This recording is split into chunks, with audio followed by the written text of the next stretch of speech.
Good evening, everyone. My name is Geet Kale, and today I will be introducing you to the topic of Databricks and PySpark.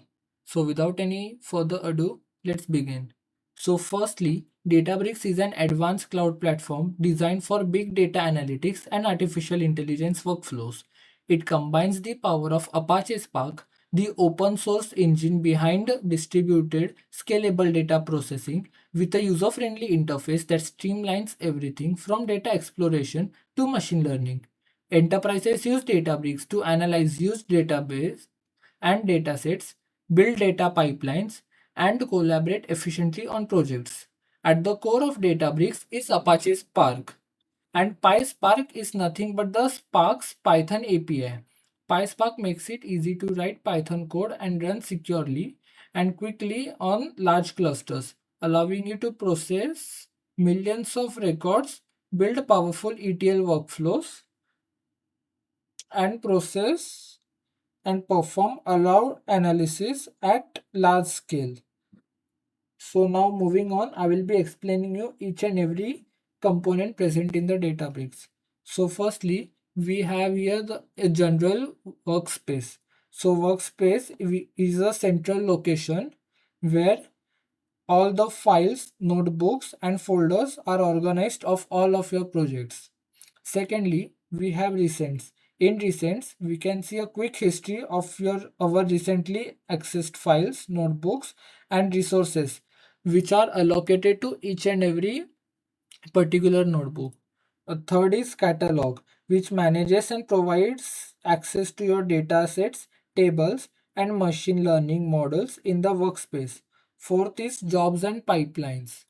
So in jobs and pipeline, we can schedule, automate, and orchestrate data tasks and workflows using jobs and pipelines. The fifth is compute. Compute, we can create clusters and which allows us to create, manage, and monitor different types of resources used for running data jobs and notebooks. And the last is marketplace. From marketplace, we can browse and install third-party data, tools, and solution to extend Databricks capabilities. We can download it from Salesforce, DeepSync, Epsilon, and the list keeps on going. The second component is the SQL, and in that the first one is SQL editor.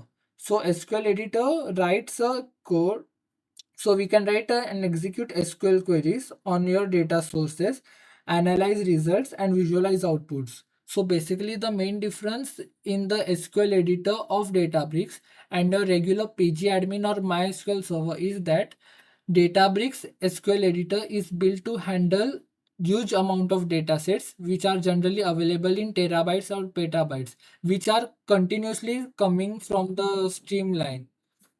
The second is queries. Here we can manage individual SQL query scripts and review results for deeper data analysis. The third is dashboard. Here we can build and share interactive data visualization and report with your team. The fourth one is Genie. Here an AI driven natural language analytics is present, which is used to explore the data and get insights from dashboards automatically. The fifth is alerts, which is basically used to send notification. This is the query history where all your previous queries which you have run is shown and whether they have passed or failed. And the last one is SQL warehouse, where you can manage the pool of compute resources dedicated to running large scale SQL queries efficiently. The next section is of data engineering, and in that the first one is job runs. In job runs, we can view and monitor the status, logs, and outcomes of the scheduled jobs across your platform. The next is data ingestion. Data ingestion import and connect external data sets, files, and sources for analysis and pipeline creation. We can import it from Google Analytics, SQL Server, Salesforce, and like that we can also upload locally or from the Google Drive. And the last component is of AI/ML, and in that the first one is playground, where we can experiment with the code snippets and test different ideas in an isolated environment instead of directly implementing in the notebook or implementing in the jobs as I've shown explained over here. The second is experiments. In experiments, we can track, compare, and manage various machine learning experiment runs and their results. The third is features. Here we can manage and engineer data features for machine learning model development. The fourth is models, where we can build and deploy, monitor each and every machine learning model within the Databricks ecosystem. And the last is the serving, where we can deploy and manage the endpoints to serve machine learning models and real-time predictions to the application. Now moving on, let's go to our workspace and open this notebook of tutorial 1.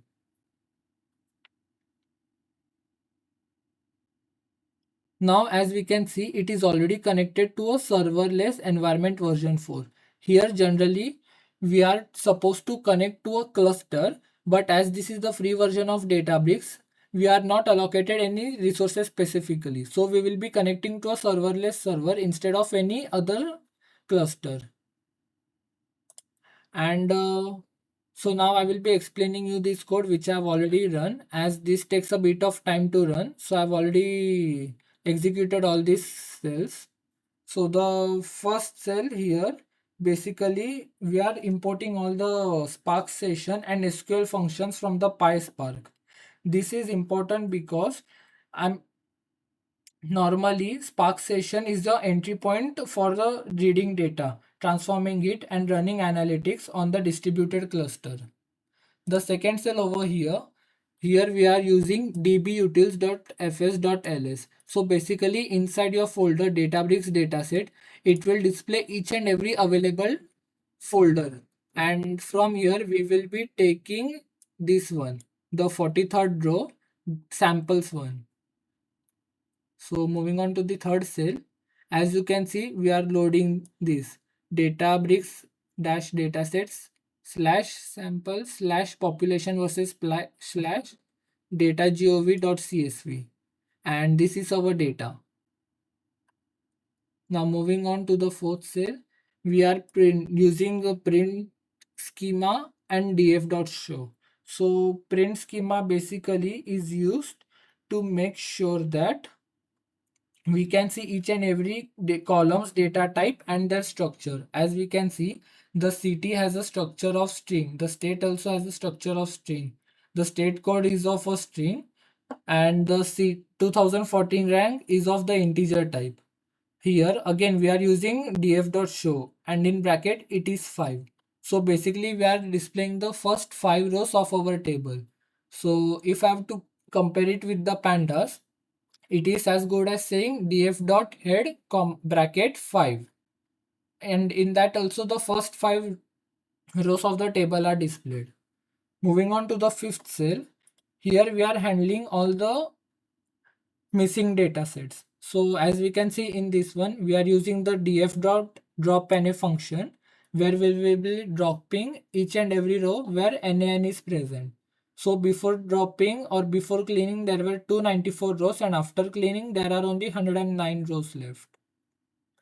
After that, the next cell is basically used to perform transformations and aggregation.